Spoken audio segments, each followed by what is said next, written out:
بسم اللہ الرحمن الرحیم الحمد للہ نحمده ونستعینه ونستغفره ونؤمن به ونعوذ باللہ من شرور انفسنا ومن سیئات اعمالنا من يهده الله فلا مضل له ومن يضلل فلا هادي له ونشهد ان لا اله الا الله وحده لا شريك له ونشهد ان محمدا عبده ورسوله صلی اللہ علیہ وعلى آلہ واصحابہ وسلم اما بعد فإن خیر الحدیث کتاب اللہ وخیر الہدی ہدی محمد وشر الامور محدثاتها او کما قال علیہ الصلاۃ والسلام۔ حاضرین کرام، پیس ٹی وی میں آپ کا استقبال کرتے ہیں اور آپ کو خوش آمدید کہتے ہیں۔ اس نشست کا موضوع ہے اسوہ حسنہ۔ اسوہ حسنہ کا ایک حصہ نشست اولا میں بیان ہوا، یہ دوسرا حصہ اس نشست میں بیان ہوگا۔ رسول اللہ صلی اللہ علیہ وسلم کے اسوہ حسنہ میں بہت لمبا مضمون ہے اور اس میں سینکڑوں اور ہزاروں باتیں آ جاتی ہیں۔ آپ کے اسوہ میں آپ کی سادگی، آپ کی تواضع اور آپ کی انسانیت نوازی اور آپ کی وفا، یہ سب چیزیں آتی ہیں۔ آج ان دو موضوع سے بحث کریں گے، حضرت کی وفا سے اور حضرت کی سادگی سے۔ وفا دنیا میں اتنی ناپید ہے کہ شاید اتنی ناپید چیز اور کوئی نہیں ہوگی۔ یا وفا خود نبود در عالم یا مگر کس دری زمانہ نہ کرد۔ یا تو وفا دنیا میں تھی ہی نہیں، اور اگر وفا تھی تو دنیا میں کسی نے وفا کو برتا نہیں، مگر رسول اللہ صلی اللہ علیہ وسلم نے کس طرح وفا کی، حضرت کی وفا میں بھی نمونہ ہے۔ اور پہلے تو اللہ تعالیٰ نے اپنے نبی کو اور امتیوں کو تعلیم دی، اس تعلیم کا اثر نبی کی زندگی پر بھی ہوتا ہے اور امتیوں کی بھی زندگی پر ہے۔ اللہ تعالیٰ کے ہاں وفا کتنی ضروری چیز ہے۔ وَإِنِ اسْتَنْصَرُوكُمْ فِي الدِّينِ فَعَلَيْكُمُ النَّصْرُ، کہ اگر کوئی دینی بھائی آپ سے مدد مانگے تو تم اس کی مدد کرو، تمہارے اوپر مدد فرض ہے اپنے دینی بھائی کی۔ إِلَّا عَلَىٰ قَوْمٍ بَيْنَكُمْ وَبَيْنَهُمْ مِيثَاقٌ، لیکن اگر ایسی قوم کے خلاف مدد مانگ رہا ہے، مسلمان ہے اور ایسے غیر مسلم کے خلاف مدد مانگ رہا ہے جس غیر مسلم سے آپ کا معاہدہ ہو چکا ہے، جس غیر مسلم سے آپ نے صلح کر رکھی ہے، جس غیر مسلم کو آپ نے قول دے رکھا ہے کہ ہم تمہارے اوپر حملہ نہیں کریں گے، تم ہمارے اوپر حملہ نہ کرنا، تو چاہے جتنے مسلمان بھائی آپ سے فریاد کر رہے ہوں، لیکن جس سے آپ کا معاہدہ ہے آپ معاہدے کی خلاف ورزی نہ کریں۔ آپ ان کے خلاف اپنے دینی بھائیوں کے ساتھ ہو کر کے جنگ نہیں کر سکتے۔ یہ ہے معاہدے کا احترام، یہ ہے وفا کی قیمت اسلام کی نظر میں۔ تو اسلام کے اندر وفا کی کتنی قیمت ہے کہ مسلمانوں کی بھی مدد نہیں کی جا سکتی ان لوگوں کے خلاف جن سے ہمارا معاہدہ ہے اور جن سے وفا کرنے کے ہم پابند ہیں۔ آپ غور کیجئے کہ رسول اللہ صلی اللہ علیہ وسلم کی زندگی میں کتنی وفا تھی۔ ایک مطعم ابن جبیر مشرک تھے مکے کے، جب رسول اللہ صلی اللہ علیہ وسلم طائف سے خستہ شکستہ زخمی لہو لہان واپس آئے تو کوئی پناہ دینے کے لیے تیار نہیں تھا، تو مطعم ابن جبیر نے آپ کی خستہ حالت دیکھ کر ان کو ترس آ گیا اور انہوں نے کہا کہ آپ مکے میں جب تک رہیں ہماری امان میں رہیں گے، ہم آپ کو پناہ دیتے ہیں، ہم ذمہ دار ہیں آپ کی طرف سے لڑنے کے لیے جو آپ کو تکلیف پہنچائے گا۔ تو مسلمانوں کے اوپر مطعم ابن جبیر کا اثر تھا کہ انہوں نے رسول اللہ صلی اللہ علیہ وسلم کو پناہ دی، اور حضرت اس کا ذکر بھی فرماتے تھے کہ مطعم نے مجھے پناہ دی تھی۔ جب حضور صلی اللہ علیہ وسلم مکے سے مدینے میں آئے اور بدر کا میدان گرم ہوا اور جنگ ہوئی اور دونوں لشکر دو بدو لڑے، تو اس میں مطعم ابن جبیر تھے قریش مکہ کی طرف سے، کیونکہ مطعم اسلام نہیں لائے تھے، قریش مکہ کی طرف سے تھے اور مارے گئے۔ تو یہ تو جنگ میں برابری کا قانون تھا اور یہ شریفانہ جنگ تھی جس میں دونوں سپاہی آپس میں لڑے، کوئی قاتل ٹھہرا کوئی مقتول ٹھہرا۔ یہ تو کسی کے بس میں نہیں تھا، جب سب جنگ کر رہے ہیں تو کسی کو بچانا اور کسی سے کترا جانا، فوجیوں کو قابو میں رکھنا، یہ تو مشکل تھا۔ لیکن جب مطعم ابن جبیر قتل ہو گئے تو ایک شاعر تھے حسان ابن ثابت، انہوں نے مطعم ابن جبیر کی تعریف میں قصیدہ پڑھا اور اس میں یہ بھی کہا کہ اجرت رسول اللہ منہم فاصبحوا عبیدک ما لبا محل و احرما، کہ اے مطعم تم اگرچہ بدر میں مارے گئے لیکن تمہاری تاریخ یہ ہے کہ تم نے رسول اللہ صلی اللہ علیہ وسلم کو پناہ دی، سب مسلمان تمہارے غلام ہیں، مسلمانوں کی گردن پر تمہارا احسان ہے کہ تم نے رسول اللہ کو پناہ دی تھی ایسے موقع کے اوپر جو قسم پرسی کا موقع تھا، جب کوئی پرسان حال نہیں تھا۔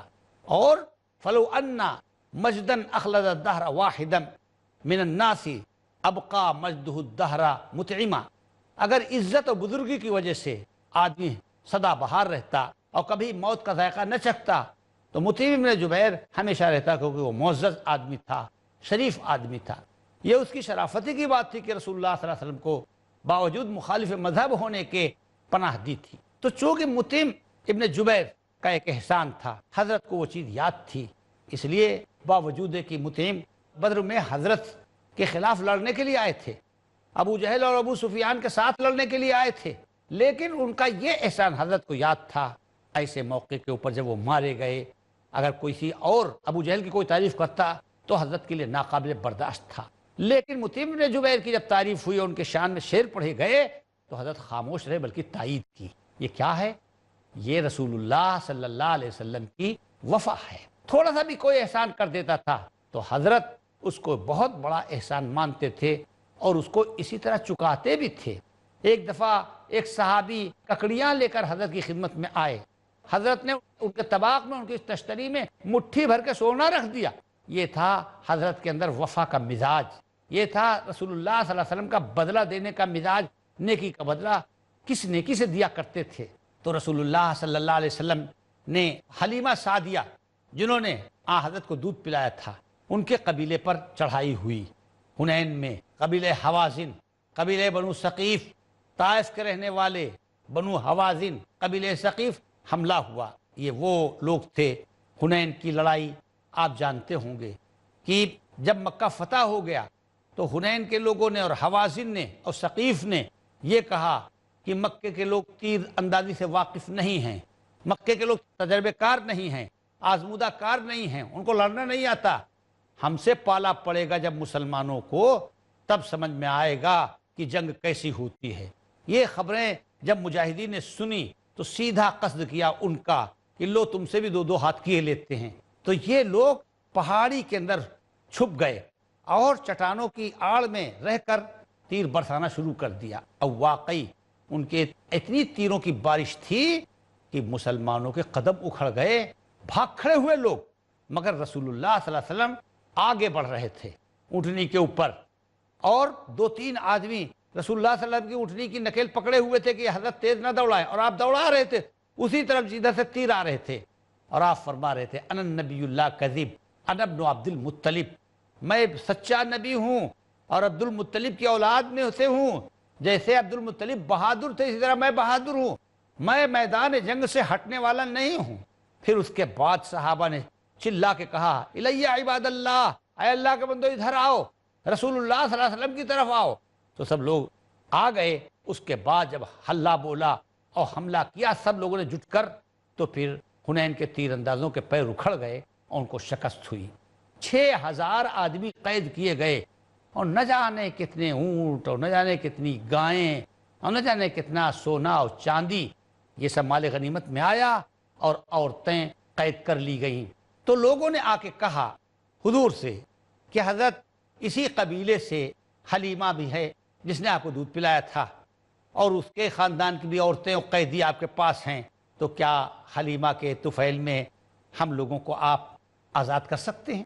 تو غور کیجئے، یہ وہ لوگ تھے جنہوں نے مسلمانوں کو صفحۂ ہستی سے مٹانے کی کوشش کی تھی، اور طائف کے وہ لوگ تھے کہ جنہوں نے حضور کے اوپر پتھروں کی بارش کی تھی بجائے مہمانداری کے، وہ ابر لطف جس کے سائے کو گلشن ترستے تھے، یہاں طائف میں اس کے جسم پر پتھر برستے تھے۔ ان لوگوں کو بھی رسول اللہ صلی اللہ علیہ وسلم نے معاف کر دیا کہ بوڑھی عورت جس نے دودھ پلایا تھا وہ اسی قبیلے کی تھی۔ دودھ کی وفاداری میں حضرت نے 6000 قیدی اور ان کی عورتیں سب کو آزاد کر دیا۔ تو کس طرح آزاد کیا؟ قیدی تو بانٹے جا چکے تھے، لیکن آپ نے فرمایا جو میرے حصے میں قیدی آئے ہیں یا عبد المطلب کے خاندان کے لوگوں کے حصے میں جو قیدی آئے ہیں ان کو ہم معاف کرتے ہیں، یعنی چھوڑتے ہیں۔ تو تمام صحابہ نے کہا ہم بھی اپنا حصہ حضور کی وجہ سے چھوڑتے ہیں، حضرت نے اس قبیلے دودھ پیا تھا اس کی وجہ سے سب کو معاف کرتے ہیں۔ 6000 قیدی حضرت نے دودھ پلائی کی وفاداری میں آزاد کر دیا۔ یہ تھی رسول اللہ صلی اللہ علیہ وسلم کے مزاج گرامی کے اندر وفا کی اہمیت۔ ایک مرتبہ ایک بوڑھی عورت حضرت عائشہ صدیقہ رضی اللہ تعالیٰ عنہا کے پاس مدینے میں آئی تو حضرت نے فرمایا من انتی، انت حسانہ، ارے تم کون ہو؟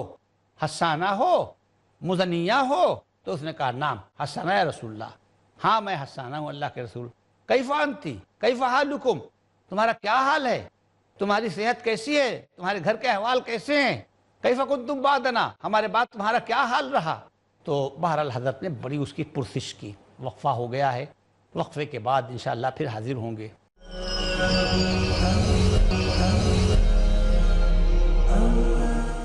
حاضرین، وقفے کے بعد آپ کی خدمت میں حاضر ہیں۔ تو اس بوڑھی عورت سے حضرت یہی پوچھتے رہے بڑی دیر تک۔ فلما انصرفت، جب حسانہ چلی گئی تو حضرت عائشہ نے کہا تقبل علی هذه العجوز مثل هذا الاقبال، اس بڑھیا کی طرف آپ نے اتنی توجہ کی کہ تم کون ہو، تمہارا کیا نام ہے، اور ہمارے بعد تم خیریت سے رہی کہ نہیں رہی، اتنی توجہ آپ نے فرمائی؟ تو آپ نے فرمایا عائشہ انہا کانت تاتینا ایام خدیجہ، خدیجہ کے زمانے میں یہ بوڑھی عورت ہمارے ہاں آیا کرتی تھی۔ وَإِنَّ حُسْنَ الْعَهْدِ مِنَ الْإِيمَانِ، اور وفا بھی ایمان کا ایک جز ہے۔ وفا کا تقاضا تھا کہ میں اس کی خیریت پوچھتی، مجھے خدیجہ کا زمانہ یاد آ گیا۔ تو یہ تھی رسول اللہ صلی اللہ علیہ وسلم کے اندر وفا۔ عبداللہ ابن ابی ابن سلول جو منافقین کا سردار تھا، اس نے رسول اللہ صلی اللہ علیہ وسلم پر کتنی مصیبتیں مسلط کی۔ 300 مجاہدین کو احد کے میدان سے واپس لے گیا۔ آڑے وقت کے اندر اس نے رسول اللہ صلی اللہ علیہ وسلم کا ساتھ چھوڑا۔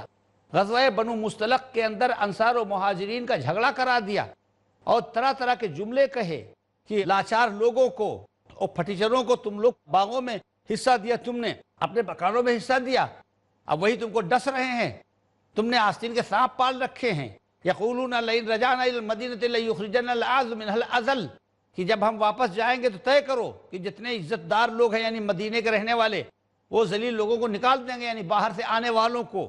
قریب تھا کہ خون ریزی ہو جاتی، تمام مہاجرین بھڑک اٹھے اور تمام انصار دوسری طرف اکٹھے ہو گئے، کیونکہ مہاجر حضرت عمر رضی اللہ تعالیٰ عنہ کا ایک غلام تھا جس نے انصار کے کسی آدمی کو ایک تھپڑ مار دیا تھا۔ اس کی وجہ سے انصار و مہاجرین کے جھگڑے کو بھڑکا دیا عبداللہ ابن ابی نے، اور قریب تک کہ خون ریزی ہو جاتی۔ لیکن رسول اللہ صلی اللہ علیہ وسلم کو معلوم ہوا تو حضرت نے فوراً کوچ کرنے کا حکم دیا کہ یہاں نہ ٹھہرو، چلو۔ دن بھر حضرت نے چلایا، رات کو ایک جگہ پر قیام کیا، جب سب تھک گئے اور سو گئے تو اگلے دن بھول گئے واقعہ۔ یہ سب عبداللہ ابن ابی ابن سلول نے کیا، لیکن ان کا بیٹا مخلص تھا عبداللہ ابن ابی ابن سلول، تو وہ تو منافقین کا سردار تھا لیکن بیٹا مخلص تھا۔ بیٹے کے اخلاص کی حضرت نے کتنی قدر کی اور وفا کا کتنا لحاظ کیا کہ جب عبداللہ ابن ابی ابن سلول مرا تو رسول اللہ صلی اللہ علیہ وسلم سے بیٹے نے کہا کہ حضرت آپ اپنا پیراہن مبارک، اپنا کرتا دے دیجئے، آپ کے کرتے میں اپنے باپ کو کفن دے دوں، شاید آپ کے کرتے کی برکت کی وجہ سے اس کی مغفرت ہو جائے۔ تو حضرت نے اپنا پیراہن مبارک اتار کر کفن کے لیے دے دیا۔ سلام اس پر کہ دشمن کو حیات جاویدہ دے دی، سلام اس پر ابو سفیان کو جس نے اما دے دی، سلام اس پر کہ جس نے گالیاں سن کر دعائیں دی، سلام اس پر کہ جس نے خون کے پیاسوں کو قبائیں دی۔ جو خون کے پیاسے تھے ان کو قبا دے دی، ان کو کرتا دے دیا۔ کیوں دے دیا؟ بیٹے کی وفا کی وجہ سے، بیٹے کے ساتھ آپ نے وفا کی۔ اس کے بعد بیٹے نے کہا حضرت میرے باپ کی نماز جنازہ پڑھا دیجئے۔ تو حضرت عمر آ گئے، کہا نہیں، اس کی منافق کی نماز جنازہ ہم آپ کو نہیں پڑھانے دیں گے، کوئی اور پڑھا دے، کہ آپ کو نہیں معلوم ہے کہ اس نے کس کس موقع پر کیا کیا کہا تھا۔ لیکن رسول اللہ صلی اللہ علیہ وسلم نے حضرت عمر کا خیال نہیں کیا اور آپ نے نماز پڑھا دی۔ اور پھر اللہ تعالیٰ نے فرمایا عمر کی جو رائے تھی وہ صحیح تھی، عبداللہ ابن ابی کی نماز آپ کو نہیں پڑھانی چاہیے تھی، آپ نے منافق کی نماز پڑھا کر مخلصین کی دل شکنی کر دی، ان کا دل توڑ دیا۔ لیکن حضرت نے بیٹے کی وفا کی وجہ سے اس منافق کی نماز پڑھا دی۔ اللہ نے فرمایا استغفر لهم او لا تستغفر لهم ان تستغفر لهم 70 مرة فلن يغفر الله لهم، 70 دفعہ بھی اس منافق کے لیے اگر آپ مغفرت کی دعا کریں تو بھی ہم اس کو معاف کرنے والے نہیں ہیں، اتنا بڑا پاپی ہے، اتنا بڑا زہریلا ہے۔ تو حضرت نے کیا فرمایا کہ اگر 70 سے زیادہ اللہ میاں مغفرت سن لیتے تو میں 71 مرتبہ، اللہ نے فرمایا 70 مرتبہ اگر کرو گے تو میں نہیں بخشوں گا، تو میں 71 مرتبہ کرتا، میں 72 مرتبہ کرتا۔ اگر مجھے معلوم ہوتا کہ میرا اللہ میرے 80 مرتبہ استغفار کرنے کی وجہ سے اس کو معاف کر دے گا تو بیٹے کی وفا کی وجہ سے میں اس کے لیے استغفار کرتا۔ یہ تھی رسول اللہ صلی اللہ علیہ وسلم کے اندر وفا کی شان اور وفا کی خصلت۔ اس کے بعد رسول اللہ صلی اللہ علیہ وسلم نے ایسی وفا کا مظاہرہ کیا کہ آپ کو تعجب ہوگا۔ ہر گناہ غلطی معاف کی جا سکتی ہے لیکن فوجی غلطی نہیں معاف کی جاتی، کیونکہ فوج اگر غلطی کرے تو پوری فوج خطرے میں آ جاتی ہے، پورا شہر خطرے میں آ جاتا ہے۔ ایک صحابی ایسے تھے کہ جنہوں نے فوجی راز کا افشا کر دیا۔ فوجی راز کو آؤٹ کر دینا اور دشمن کو پہنچا دینا فوجی راز، یہ ایسا ہوتا ہے کہ جس کی سزا سخت ہوتی ہے۔ رسول اللہ صلی اللہ علیہ وسلم مکہ مکرمہ پر حملہ کرنے کا ارادہ کر رہے تھے اور آپ نے کسی کو نہیں بتایا تھا۔ پتہ نہیں کیسے ایک صحابی کو معلوم ہو گیا کہ حضرت کا ارادہ مکے پر حملہ کرنے کا ہے، تو ایک کاغذ کے اوپر، ایک خط کے اوپر انہوں نے کفار مکہ کو لکھا۔ حاتب ابن ابی بلتعہ یہ صحابی تھے، تو انہوں نے خط لکھا اور ایک عورت کو کرائے پہ مقرر کیا کہ یہ خط وہاں مکے کے سرداروں کو پہنچا دو میری طرف سے۔ وہ خط لے کر وہ عورت روانہ ہوئی۔ یہ بہت خطرناک کام تھا، کیونکہ اچانک جب حضرت پہنچتے تو فتح یقینی ہوتی، اور جب پہلے سے وہ لوگ جان جائیں تو تیاری کریں گے، تو مقابلہ کریں گے، تو شکست بھی ہو سکتی اور فتح بھی ہو سکتی۔ اس لیے بہت بڑا جرم تھا یہ۔ حضرت چاہتے تھے کہ اچانک پہنچ کر وہاں حملہ کر دیا جائے۔ تو بہرحال وہ عورت روانہ ہو رہی تھی، ابھی راستے میں تھی کہ حضرت کو جبریل امین نے بتایا کہ ایک عورت جا رہی ہے اور آپ کی جاسوسی کی گئی ہے اور آپ کے فوجی اقدام کی وہاں خبر اور اس کا اعلان کرنے جا رہی۔ حضرت علی اور حضرت زید بن حارثہ کو آپ نے بھیجا کہ جاؤ اور فلاں مقام پر وہ عورت ملے گی، وہاں تک پہنچی ہے، اس کو پکڑ کے لاؤ۔ چنانچہ گئے تو سب سے پہلے تو حضرت علی نے کہا کہ کہاں ہے وہ خط جو تم لے کے جا رہی ہو؟ تو اس نے انکار کیا۔ تو حضرت علی نے فرمایا کہ خط تو تم کو دینا پڑے گا۔ تو اس نے انکار کیا، تو آپ نے فرمایا اگر خط نہیں دو گی تو تم کو ننگا کر دیا جائے گا، برہنہ کر دیا جائے گا۔ تو وہ ڈر گئی کہ معلوم ہوتا ہے کہ یہ ہم کو اب جو کہہ رہے ہیں وہ کر کے دکھائیں گے۔ چنانچہ اس نے اپنے جوڑے سے، اپنے بالوں سے اس نے وہ خط نکال کر دیا، تو اس میں لکھا ہوا تھا کہ یہ حاتب ابن ابی بلتعہ کی طرف سے کفار مکہ کو یا سرداران قریش کو یہ خط، اور پھر اس میں یہی تھا کہ رسول اللہ صلی اللہ علیہ وسلم آپ لوگوں کے اوپر حملہ کرنے والے ہیں۔ خیر لایا گیا خط اور حضور صلی اللہ علیہ وسلم کی خدمت میں ظاہر کیا گیا کہ یہ حاتب ابن ابی بلتعہ نے یہ خط بھیجا ہے، فوجی راز کا افشا کیا ہے۔ جب یہ پتا چلا تو حضرت عمر آگ بگولا ہو گئے اور کہنے لگے دانی یا رسول اللہ اقتلہ، اللہ کے رسول اب اس کو نہیں چھوڑوں گا، میں اسی گردن مار دوں گا، یہ تو منافق ہو گیا۔ بتائیے حضرت کی بات حضرت کے دشمنوں کو پہنچا رہا ہے، اگر پہلے سے تیاری کر دیں اور ہم شکست کھا جائے تو ہمارا کیا انجام ہوگا۔ بہت بپھر گئے صحابہ کرام، مگر رسول اللہ صلی اللہ علیہ وسلم نے ایسے موقع کے اوپر، یہ غور کرنے کی بات ہے، ایسے موقع کے اوپر رسول اللہ صلی اللہ علیہ وسلم نے کیا فرمایا؟ فرمایا عمر تم کو معلوم نہیں ہے کہ حاتب نے بلتعہ جس کی گردن مارنے کو کہہ رہے ہو کہ اس نے منافقت کی؟ ہاں بیچ میں حاتب نے بلتعہ کو بلایا گیا کہ حاتب نے بلتعہ تم نے یہ کیا حرکت کی؟ تو انہوں نے کہا اللہ کے رسول نہ میں کافر ہوا ہوں، نہ میں مرتد ہوا ہوں، نہ میں نے اسلام کو چھوڑا ہے، میں اسی طرح اسلام کا وفادار ہوں جیسے پہلے تھا، لیکن اللہ کے رسول میرا وہاں کوئی خاندان نہیں ہے مکے میں اور میرے بیوی بچے وہیں پر ہیں، تو میں نے سوچا کہ ہوگا تو وہی جو اللہ چاہتا ہے اور اللہ اپنے رسول کو فتح ضرور دے گا، لیکن میرے خط سے کچھ نہیں ہوتا، لیکن میں نے سوچا خط لے کر میں تھوڑا ان کا بھلا بن جاؤں تاکہ میرے بچوں کا وہ خیال رکھیں، میرے بچوں کو کہیں تنہا پا کر کے مار نہ دیں۔ اپنے بچوں کی حفاظت کے لیے میں نے یہ ان کی ذرا ہمدردی بظاہر کی، ورنہ ہوں تو میں اپنے رسول کا وفادار۔ حضرت نے مان لیا یہ سچ کہہ رہے ہیں۔ حضرت عمر بار بار کہے نہیں یہ منافق ہو گیا، اس کی گردن مار دی جائے۔ تو جب بار بار اصرار بڑھنے لگا تو آپ نے فرمایا کہ عمر تم کو معلوم نہیں ہے کہ بدر کی لڑائی میں حاتب نے بلتعہ شریک ہو چکا ہے۔ بدر کی لڑائی میں مسلمانوں کے ساتھ کاندھے سے کاندھا ملا کر اس نے جنگ کی ہے، آڑے وقت میں جب مسلمانوں کے پاس فوج کم تھی، جب مسلمان خستہ حال تھے، اس آڑے وقت میں اس نے اسلام کی مدد کی۔ حاتب بدری ہے، بدر کی جنگ میں شریک ہو چکا ہے۔ اور بدریین کے بارے میں عمر اللہ تعالیٰ نے فرمایا کہ اعملوا ما شئتم فقد غفرت لکم، اے اصحاب بدر جو چاہو تم کرو، میں نے تم کو پیشگی معاف کر دیا، کیونکہ آڑے وقت میں کام آنا اس کی بڑی قیمت ہوتی ہے۔ تو اس طرح رسول اللہ صلی اللہ علیہ وسلم نے حاتب بن ابی بلتع کو معاف فرمایا، ان کے پچھلے کارناموں کی وجہ سے، وفا کی وجہ سے، ان کی قربانی کا اعتراف کرنے کے لیے۔ یہ تھی رسول اللہ صلی اللہ علیہ وسلم کی وفا۔ جب بہت سے لوگوں کے قدم اکھڑ جاتے ہیں اور ڈگمگا جاتے ہیں، اس وقت بھی رسول اللہ صلی اللہ علیہ وسلم وفا کرنا نہیں بھولتے۔ حدیبیہ کی موقع پر معاہدہ ہوا، صلح ہوئی مشرکین مکہ سے کہ اگر ہمارا آدمی چلا جائے آپ کے پاس تو آپ کو واپس کرنا پڑے گا، اور اگر آپ کا آدمی یہاں آئے گا، مدینے سے مکہ آئے گا، ہم نہیں واپس کریں گے۔ تو رسول اللہ صلی اللہ علیہ وسلم نے منظور کر لیا تھا، اور شاید اس لیے حضرت نے منظور کر لیا تھا کہ جو آدمی مکے سے مدینہ آئے گا اگر ہم اس کو واپس بھی کر دیں گے تو وہ اسلام ہی پر قائم رہے گا، لیکن جو ہمارا آدمی مکہ چلا جائے گا تو وہ ہمارے کام کا کہاں رہا؟ اگر وہ ہمارے کام کا ہوتا تو مکے سے جاتا ہی نہیں۔ اس لیے حضرت نے شرط کو منظور کر لیا کہ ٹھیک ہے، تمہارا آدمی آئے گا ہم تم کو واپس دے دیں گے، اور ہمارا آدمی جائے گا تم واپس نہ کرنا۔ لیکن یہ شرط صحابہ کو پسند نہیں تھی، کیونکہ وہ سمجھتے تھے کہ اس میں ہماری ذلت ہے۔ اسی دوران حضرت ابو جندل رضی اللہ تعالی عنہ مکے سے اپنی بیڑیاں اور ہتکڑیاں گھسیٹتے ہوئے آ گئے حدیبیہ میں۔ جب سنا حضرت آئے ہوئے ہیں تو آ گئے، کرتا اٹھا کر دکھایا کہ اس طرح میری پیٹھ کو داغا گیا ہے اور میں بہت پریشانی میں ہوں، اور میں آپ کے ساتھ مدینہ چلوں گا، یہ ظالم مجھے ستاتے ہیں، آپ مجھے تنہا یہاں نہ چھوڑیے۔ رو رہے تھے، چلا رہے تھے، اور صحابہ کی آنکھوں سے آنسو بہ رہے تھے، اور سب چاہتے تھے کہ ابو جندل کو اپنے ساتھ مدینہ لے چلیں۔ لیکن جس سے صلح ہوئی تھی اس نے کہا کہ نہیں، بات تو یہ ہوئی ہے کہ جو آدمی مکے سے جائے گا اس کو آپ واپس کریں گے، لہذا ہم اس کو واپس لے جائیں گے، آج ہی سے پتہ چل جائے گا کہ آپ صلح کے وعدے پورے کریں گے نہیں۔ سب لوگ کہتے رہے، مگر حضرت نے فرمایا کہ نہیں، ابو جندل کو واپس جانا ہے، ابو جندل مکہ چلے جائیں، جو ہم نے وعدہ کیا وہ پورا کریں گے۔ یہ